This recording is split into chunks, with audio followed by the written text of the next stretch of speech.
Welcome to the AI innovation space. We are your experts, and I'm Iyanu. And I'm Todd. We're here to offer our unique insights and hold conversations with top leading innovators in the world of AI and machine learning. We dissect and discuss the often complex realm of AI in an accessible way and go deep in discussing the innovative technologies that impact our lives every day. This podcast is sponsored by Lumen, an IT contractor offering a creative and human-centric approach to medical imaging, cybersecurity solutions, training and support, and more.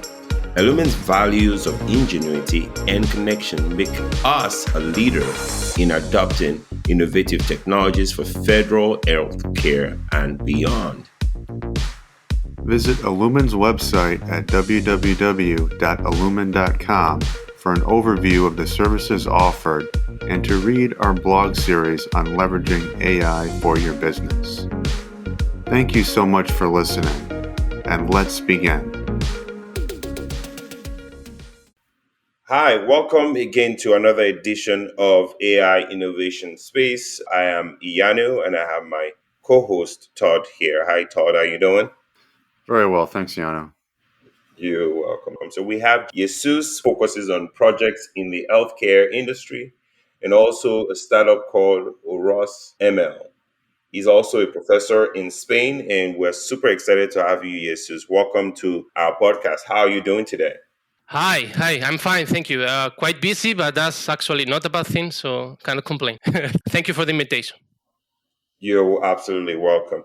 So we're going to get right into it. So we typically have a few questions for you based on your experiences in the AI ML space. And we're super excited to hear you share some of these experiences with our audience so that they can learn, grow, build, and continue to enhance their AI ML spaces.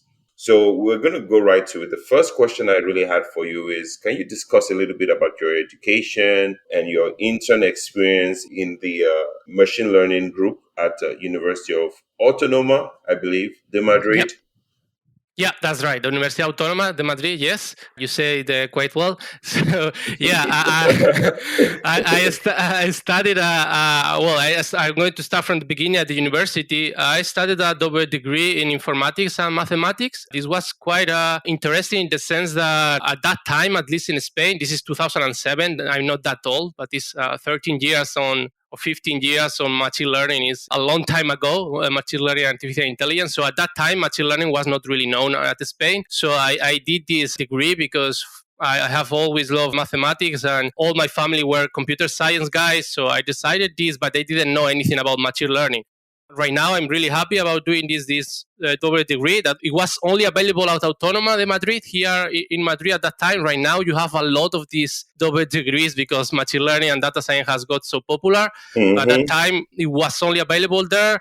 I'm happy because it's perfect for the role I have right now. Even if I didn't know beforehand, it is perfect education for this. Then I started also a double master's degree. This was also informatics and mathematics. And there is where I discovered machine learning, actually, on my master. And I really love it from the beginning. I can say it was like a love at the first sight, you know.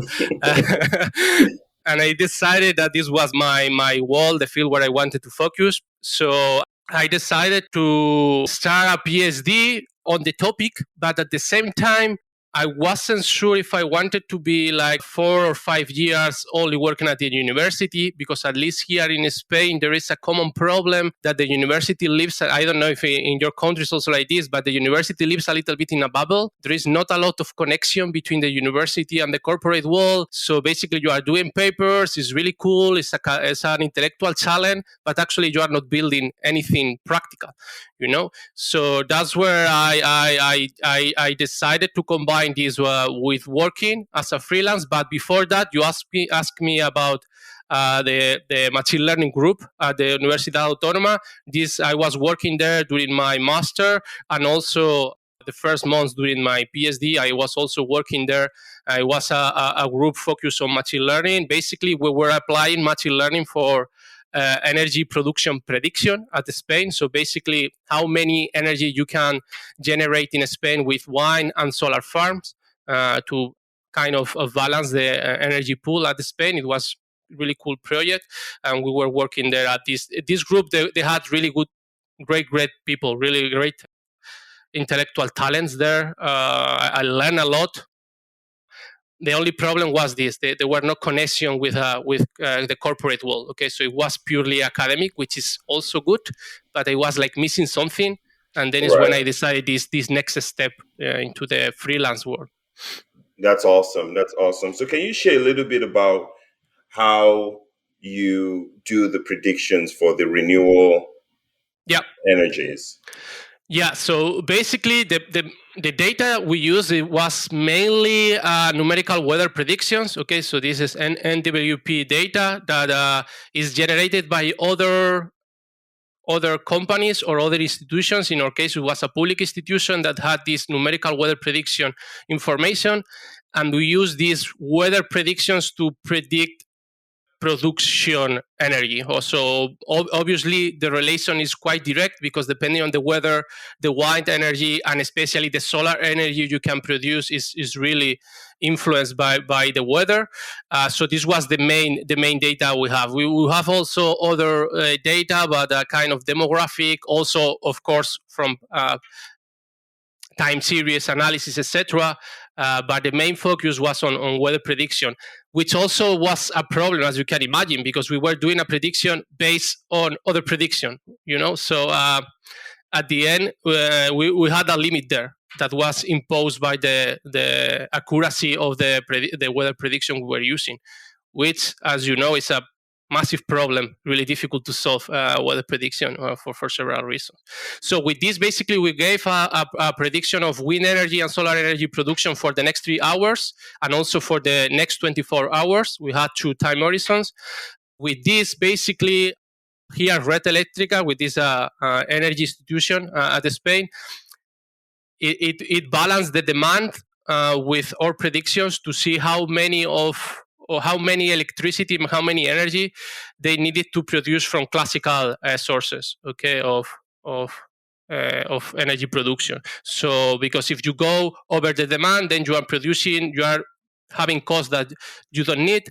If you go below the demand, you have to basically purchase this energy on the energy pool, which is going to be more expensive. So it's very, very, very important to have a good prediction of what is the amount of energy you are going to be producing with renewable energies, which is the cheapest energy it is available. That's awesome. That's awesome. Thank you so much for sharing that, Jesus. That was very interesting. So you mentioned a little while ago that you got tired of being in the academic space. You wanted more industry involvement. And then so you were doing some consulting type work. So can you explain kind of where you went from there? Like what were you doing with that? Yeah, the first step was purely a consulting firm. They were supposed to be a kind of more analytical than other consulting firms, but at the end of the day, it was not that true. So I was there just for a short period, like 10 or 12 months. It was called Kernel Analytics.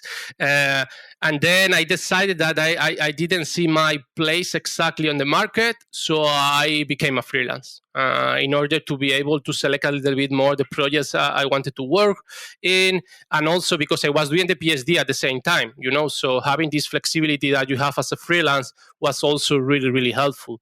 So there I have been working as a freelance. I'm not a freelance anymore, but I have been until 3 months ago for several companies. But I would say from startups to small healthcare institutions to big hospitals.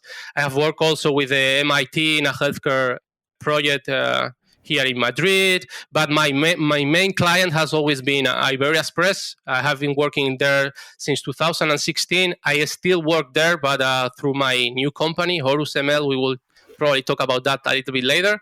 But that Iberia Express has been my main client as freelance. I don't know. I will stop here in case you want to ask about other things. But if you want to talk about Iberia Express, this is an airline company here at Spain. So we can also discuss projects here at Iberia Express.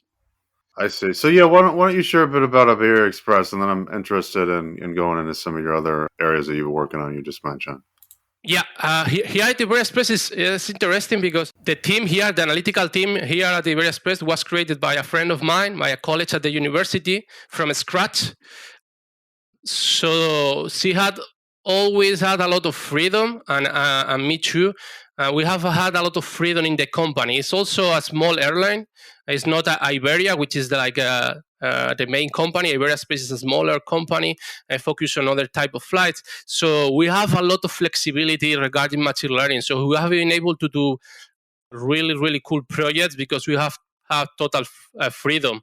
I don't know. We have been working especially with a marketing department regarding I don't know, recommender systems, personalized website, personalized emails. But we have also been working, for instance, a project that is I always say that is my golden boy. My favorite project was a fraud detection project. So basically trying to detect which transactions were fraudulent on the website using machine learning is my favorite project because first it's an interesting topic, especially because we were allowed to do some really complex things there in this project that normally, at least in Spain, in companies, you stick to the basics. But here we had a lot of freedom, so we were able to do some more advanced things. So it was really interesting. And also, right now, the last year, we have had two really interesting projects. One is creating a chatbot at the website using this new Transformers technology that is on the news every day right now. and also price optimization, which is obviously the basis of the company. So trying to get the optimal price for tickets and for other purchases like additional seats, priority boarding, etc., which are called ancillaries on the airline sector. So we have been working this last year on the chatbot and on price optimization also. But fraud detection, again, is my favorite project for sure. I see. So the fraud detection piece, so was it people who were trying to fly with Iberia Express and you were trying to determine that they were using fraudulent payment methods, or can you explain that a little bit more? It's exactly that. Although based on what the police told us, they were not actually the guys that were actually flying. Basically, there was like a, I don't know, kind of black market of tickets.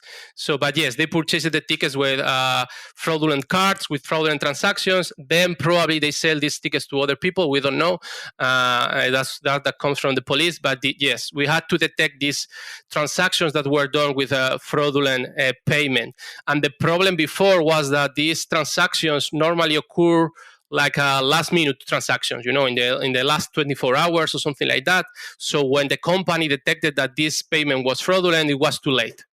So you have already lost this seat on the plane. So instead of selling this ticket to other person, you have lost the money regarding that seat. And also there was an additional problem, and is that we had a ratio of fraud that was not extremely high, but significantly high. And Visa, the Visa company, basically tell Iberia Express, you have to reduce this ratio of fraudulent transactions or we are going to stop supporting your website. Imagine not being able to pay with credit card on an airline company with the competitiveness that is in this sector was a big problem. So then is when they decided to create a machine learning model, basically to detect the probability of a transaction of being fraudulent. So I have a question for you. How did you classify those data sets? Yeah, you mean to try to basically set the target, which transaction is fraudulent and which is not? Yep. Yeah.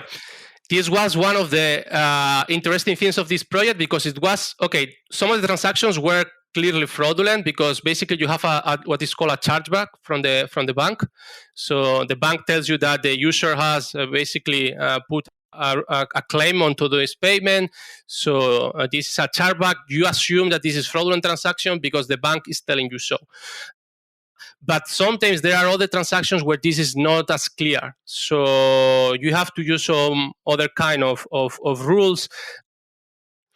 We had like an external company that is called CyberSus that allows you that gives you some analyst with a blacklist of emails that can be fraudulent, some rules that point to something that could be fraudulent. So we have like clear fraudulent transaction, but then we mark other transactions as possible fraudulent. So we have different levels of target. It's not like 0 or 1. It's like non-fraudulent, clearly fraudulent, or probably fraudulent. Okay, so you have to take this into account when you do the model. Obviously, you care more about your model detecting the clearly fraudulent transactions, but also try to penalize your model a little bit if the potential fraudulent transactions are not detected also. So you have different levels of certainty, so to speak, on the target. So you have to create a new metric to take this into account, etc., etc. So it was interesting. I see. Thanks for sharing that. So that's good that you guys were able to get that fraud down and Visa could still be accepted with Iberia Express. Yeah, it was good for the company. It was good for us also. When I give my classes about machine learning, I always show the image. It's a pity that we cannot see it here, but the graph is really clear. So you can see clearly where we put the model into production because the decrease is sudden. Basically, this project gave a lot of trust to our team inside the company.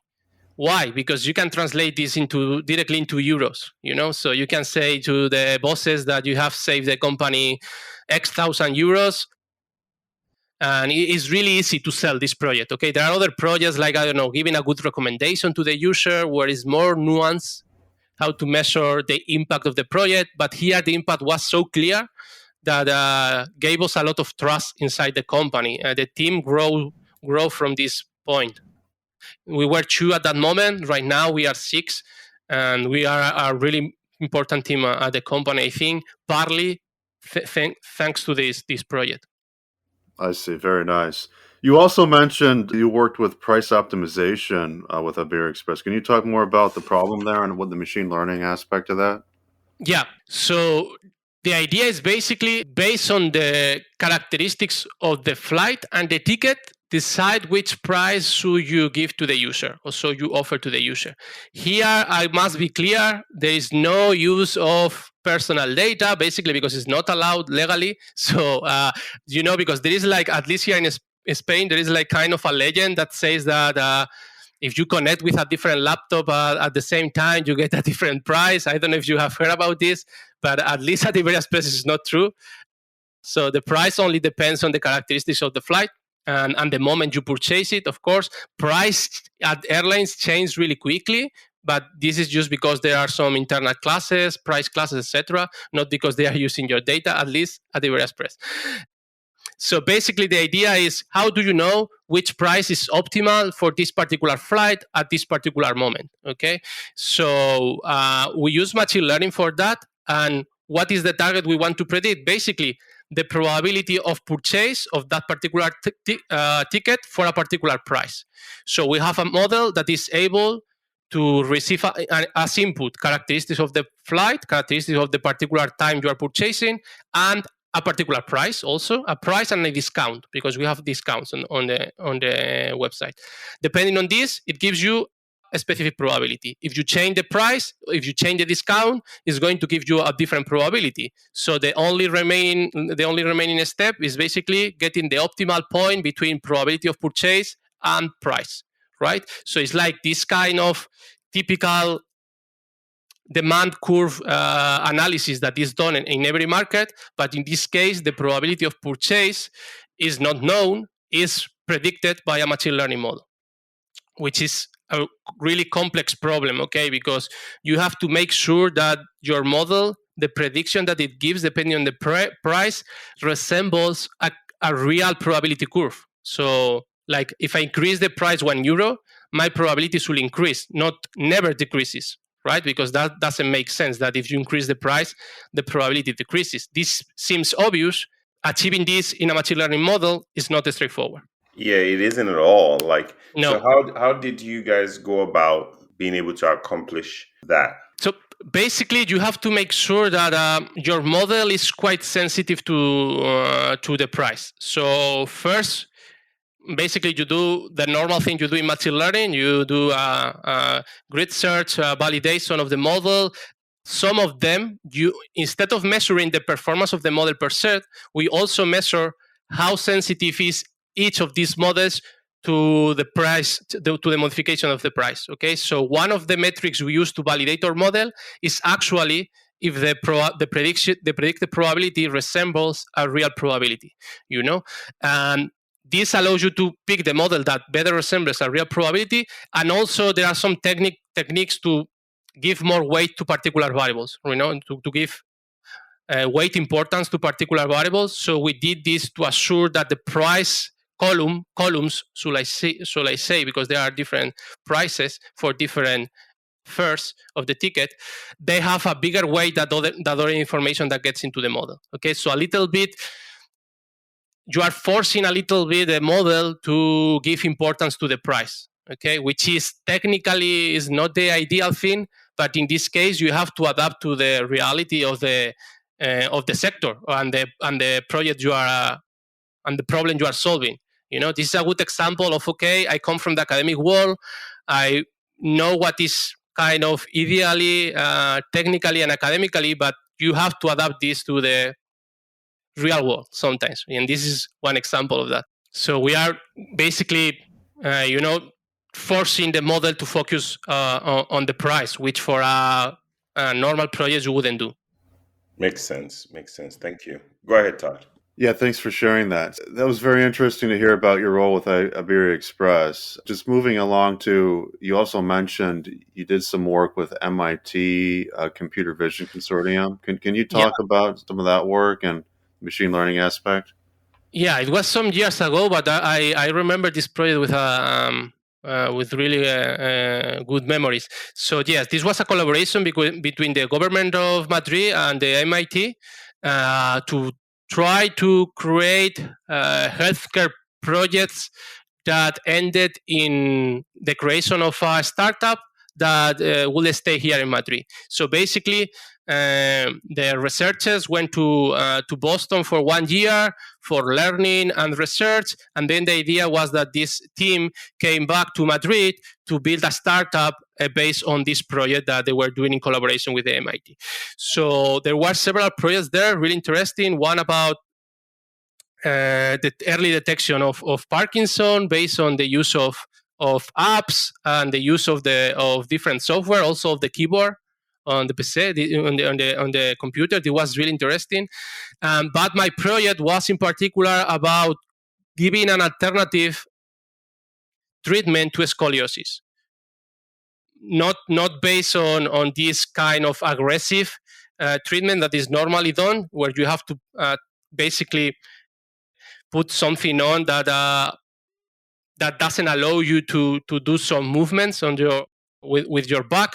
In this case, we didn't want to do this. We wanted to give like a proactive treatment alternative, where the idea was that the person itself corrected their posture without having to have anything external forcing the position of its back. So where we use machine learning here, basically we used machine learning to create a classifier that detected if the person were having the right position or not of the back, right? So you build a classifier that gives you a probability of if the patient has the correct position or not. What was the data we were using? We were using sensors, So the person basically have some sensors that were over the cloth the person was wearing, and this sensor gave us different information of position of different parts of the body. So with this information, I built a machine learning model that predicted if the position of the back was correct or not, And based on this prediction, the user had an app on the mobile phone where it receives some audio output. So the farthest you were from the correct position, the loudest was the noise of this signal. Okay, so this allows you to basically correct your position by yourself because the audio signal was guiding you to the correct position. I don't know if more or less you get the idea. So you go from a really invasive treatment to something that is basically just guiding the user to correct the position by himself or herself. So it was really, really really interesting. And there I realized that I wanted to be in the healthcare sector, actually. Okay, yeah, I was actually gonna ask about that because some of your more current roles seem to be more healthcare focused. Yeah. So I guess that spurred your interest and that. Yeah, I think the interest was kind of always there, Okay. but this was the first project I actually worked on the healthcare sector, so it was like a real confirmation. Yes, in that sense, it's true. It was like a confirmation of I feel really good here, and here's where I want to spend my professional career. So I was looking for the right position for a couple of years, and then arose this opportunity at Sigesa, where you mentioned before. I have been the head of machine learning at Sigesa up until 30 days, basically. I still collaborate with them, but externally. So, yeah, at Sigesa, I have been working on healthcare projects as head of the machine learning team. We can discuss maybe a little bit about these projects. And right now, I have created my own company with some colleagues to keep this work on the healthcare sector, but more focus on the clinical side and on the research on clinical side using machine learning, because at Sigesa it was more directed to the administration of the hospital, basically, not directly to clinical projects. I see. So yeah, why don't we dive into some of the things you're working on with Sagisa, then we can go over to Horus. So you mentioned some administrative type healthcare projects. Can you expand on that a bit more? Yeah. So the main project well, I should say product, because the other difference between what we try to do at Horus and what we did at Sigesa is that the idea of Sigesa is not to create ad hoc projects with a particular institution or with a hospital, but create a software that then they try to sell to every institution. So, which is good, has positive but also negatives. So the main product they have basically tries to predict interesting indexes, clinical indexes, like, for instance, the length of the stay of a patient, but they don't try to predict this in the future. What they try is a little bit nuance, a little bit funny, because they try to predict the length of a stay that a patient from the past should have had. Okay, so the predictions are not for the future, are for the past, which may seem funny because you already know the length of the stay of a patient from last year, but the idea is not to predict the real length of a stay, but the length of a stay that was justified based on the clinical characteristics of that patient.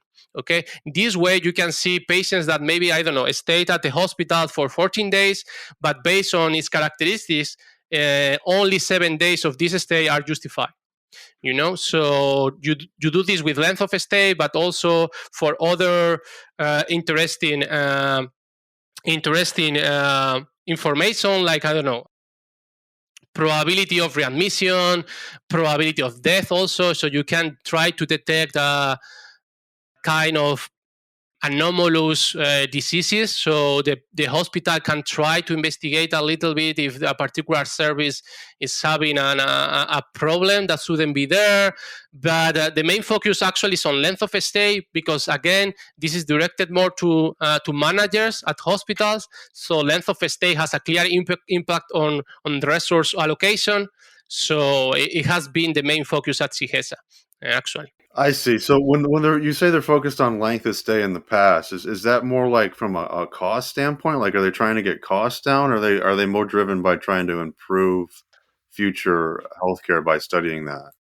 Yeah. Okay. So being clear and honest, what they try to reduce is they try to go to get the cost down. That is true. But you have to think that in Spain, we work basically mainly with public hospitals, like 99% of them.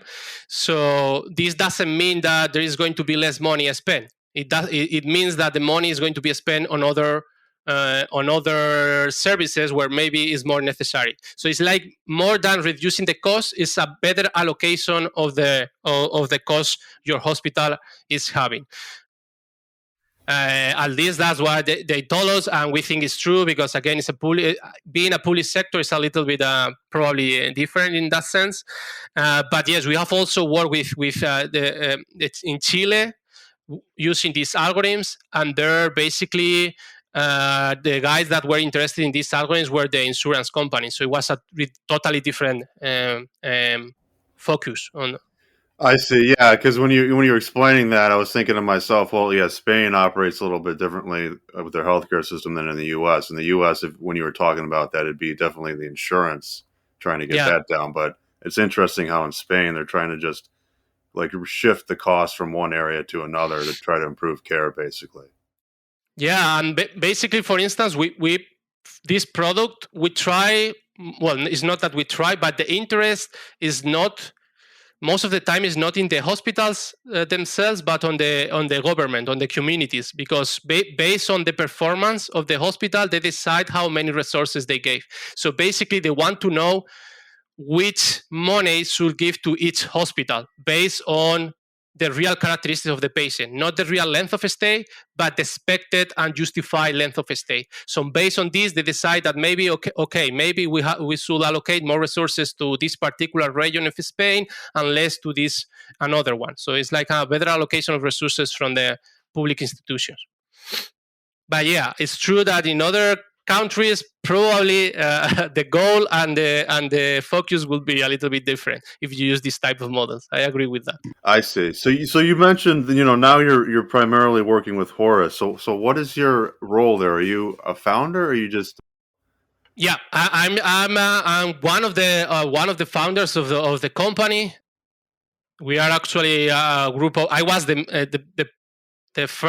founder, the main founder, and then we have a group of co-founders. Because a group of 4 or 5 people that want to work on these healthcare projects. So our idea is basically totally different. It's trying to create models more focused on the clinical side, and also trying to do something that is more, let's say, more advanced on the technological sense, because at Sigesa they were useful products, but they were not really complex on an regarding algorithms and the mathematics behind. So I wanted to do something more, and I had some colleagues that were also some of them working on the healthcare sector, and they shared my view. So we decided to create this project here at Horus ML. It also has a second section or a second wing, so to speak, that is directed to education. So we want to create also our own courses, and I have been a professor from the lab from, I don't know, since 2017 or something like that. So we also have interest on that, but that's probably more for the long term. Right now is trying to create these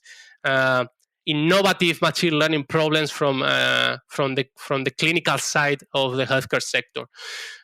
So I don't know, I can give you the main project we are working right now. I can give you first summary, and then we decide if we want to go more in depth or not. Is basically the idea is to try to. We started with a focus on COVID-19 patients. It has switched from that beginning, but the origin was COVID-19 patient, and we try to give a prognosis of the severity of the patient. Okay, based on images, a classical image recognition problem, so to speak. But we wanted also to combine the images with other sources of information, because sometimes I see this problem with deep learning projects based on images. It's like they focus so much on the images and using CNNs or transformers that they kind of forget that there is a lot of other clinical information that is not an image, but is also extremely useful. And in COVID-19, there were clearly some clinical factors involved, so we didn't want to lose that information. So basically, we create a combination. First, we use deep learning, we use transformers and CNNs over the images, only over the images. And then we combine this first prediction based on images and deep learning with other clinical tabular data to create a final prediction. So it's like a 2-layer framework.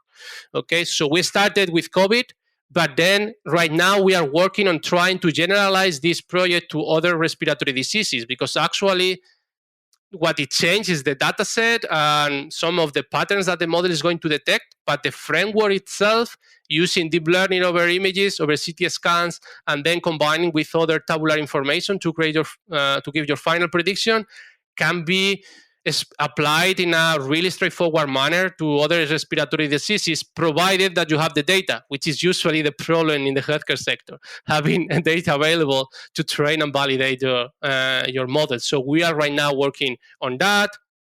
We are really motivated. Actually, I think it's a really cool project. So let's hope it goes good.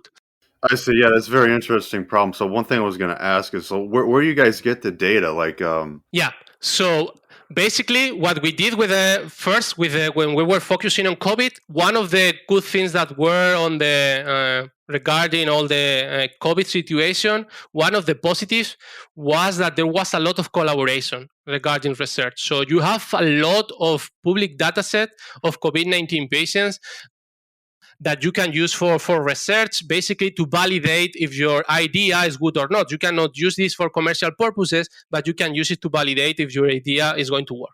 And with this, we were working in a grant at the European level. It was a grant of Horizon 2020, European level, that was called COVID-X.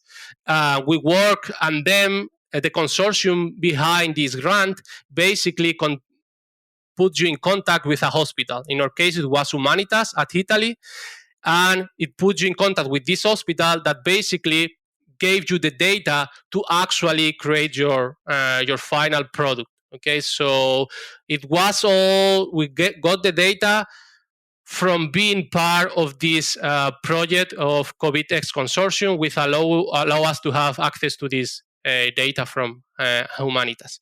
Right now, we are in the same process. We are validating our idea for other respiratory diseases with public data sets. And now we are in the process of working with some hospitals to go into some grants to actually create the final model with real data from, not real, but internal data from hospitals and from the present. So it's difficult. It's difficult. It's true that it's difficult to get data to actually train the models. This is one of the reasons why I left CIGESA, because it's easier to get access to this data if you create ad hoc projects with a particular hospital. You go to this hospital, you tell them your idea, and you tell them that you want to create this project together with them. And if you do this, it's way easier that they are going to allow you to use the data, because it's a collaborative project. You know, if you have your product and you try to ask hospitals to give their data to basically update or improve your product, is going to be way more difficult. Also, you have some legal issues here at Europe, so it's way easier if you do this in collaboration with the hospitals, not by yourself and then trying to sell it to the hospital. So that's one of the reasons I had a different view on this side to CIGESA, and this is one of the reasons why I decided to create my own company, because I want to create projects in collaboration with hospitals. Also because I really like that part, of this work. I really like to talk to clinicians, to the clinical experts, see what they think, receiving their feedback from for me is the main motivation of my work. When I go to a hospital and I can discuss with them this type of ideas, it's really, really cool. I see. That's very cool. Jan, do you have anything you want to add here? Yes. So I had a question around visualization for healthcare related data. What I found with a lot of companies, right, is like, either they're doing prediction on the eyes or on the lungs, or, whatever the case is, right? The challenge sometimes with machine learning and visualization is you do a lot of work and there's just very little to show, right? Mm-hmm. So when it comes to convincing your customers about your idea or creating a picture, what are some of the things that you guys have implemented as a startup company to be able to make that happen? Yeah, it's true that that's a critical thing that you have to take into account. So at CIGESA, for instance, we have this problem. We have created the models like 3 years ago, we knew that the predictions were really good, but then basically the company didn't know how to show the results to the user, to the potential clients, so they could see the usefulness of this prediction. Okay, in our case, it's a little bit different here at Horus, again, because we are working together from not from the beginning, because normally sometimes we already have an idea. Other times we are also working, starting to think about other potential projects that are ideas actually from the other side, from the hospital. But normally we have our idea, we tell the hospital the idea, but from that point we work together with them. So from the beginning we ask them, basically the clinicians, what they want to see, what they think is interesting and useful. And for instance, this feedback regarding the project about mortality for COVID-19 patients or severity for COVID-19 patients, they gave us the feedback first that it was essential that the product was integrated in the internal system of the hospital. So they tell us, if you gave us an independent app, nobody is going to use it. It has to be fully integrated into the hospital systems, so it goes on the same data flow that the other information that the physician sees. This was the first thing. The second thing was, you have to try to put focus on giving us insights of the factors that influence the prediction. Okay, we don't want to see only a probability prediction or a severity prediction. We also want to see which are the factors that made the model make this decision. Okay, so there are techniques to extract interpretability from machine learning models. Okay, you don't have to mix this. Is not the same as the clinical cause of the. For instance, you're predicting mortality. It doesn't mean that this factor cause the disease of the patient. It means that the model focuses on this factor to give the prediction. Okay, it's not the same. You have to give this message really clear, because if not, it's really dangerous. But even though this information is really useful, if the physician can see not only the prediction, but also which factors from the patient seems to have affected this prediction, is extremely useful. So we also integrated this into our project. And third, regarding images, the way to give extra information is basically to create heat maps to basically detect where your model is having the focus. So you can detect basically not only the severity of the patient, but on the image of the lens, which sector has the problem, basically. So the radiologist can see this information and verify, okay, it's true.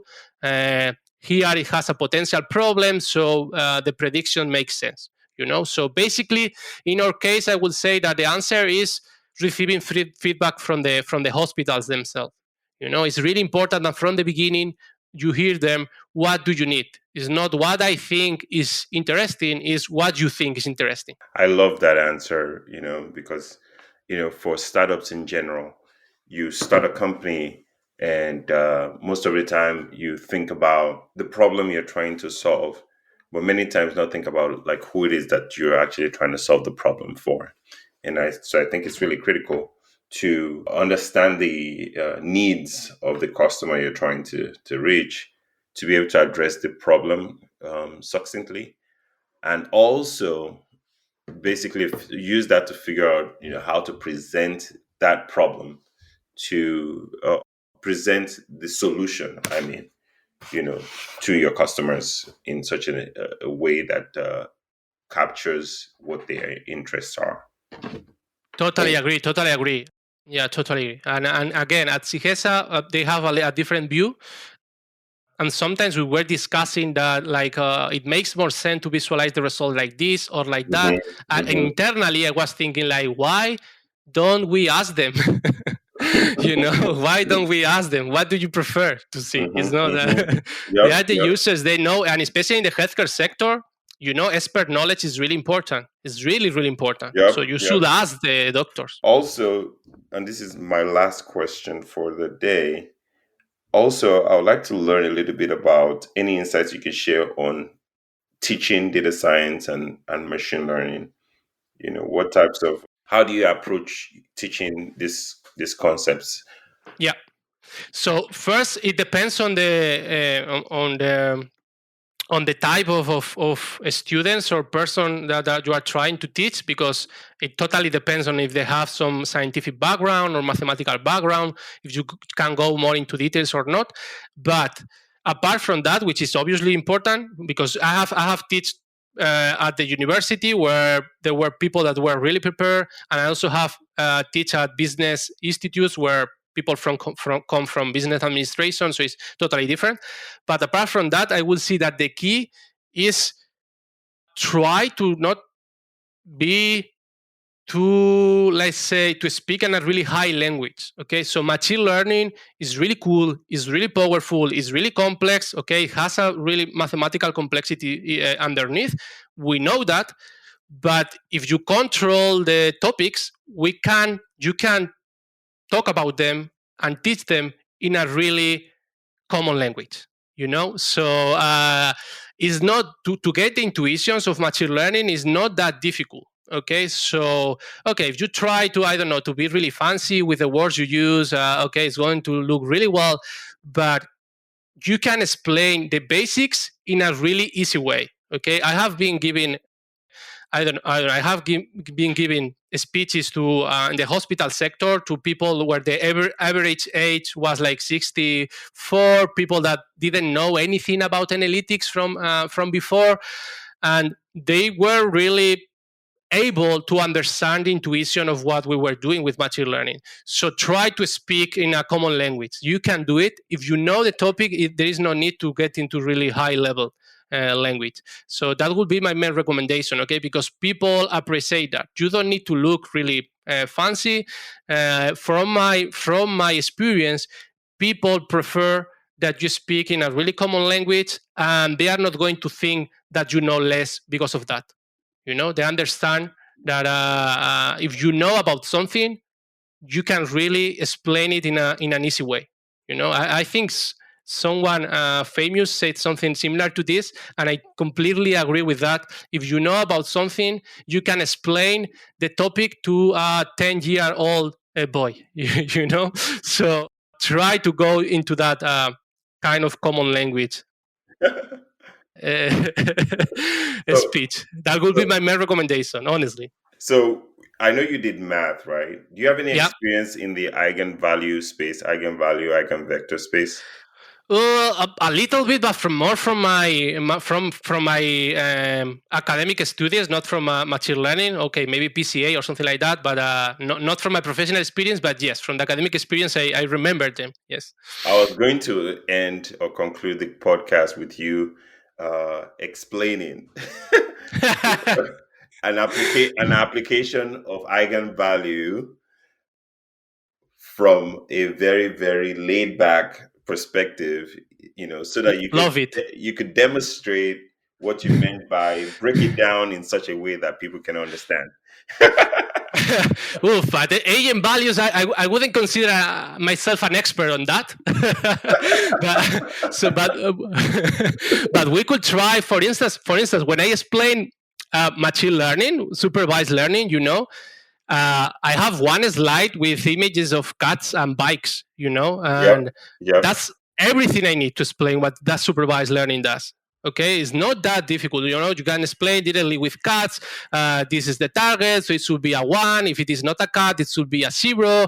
And you show really cute cats, and you get the audience inside, and it's not that difficult. Okay, you have a data set that is the train set where you have a label, and you do some really mathematical complex things underneath that we can explain later.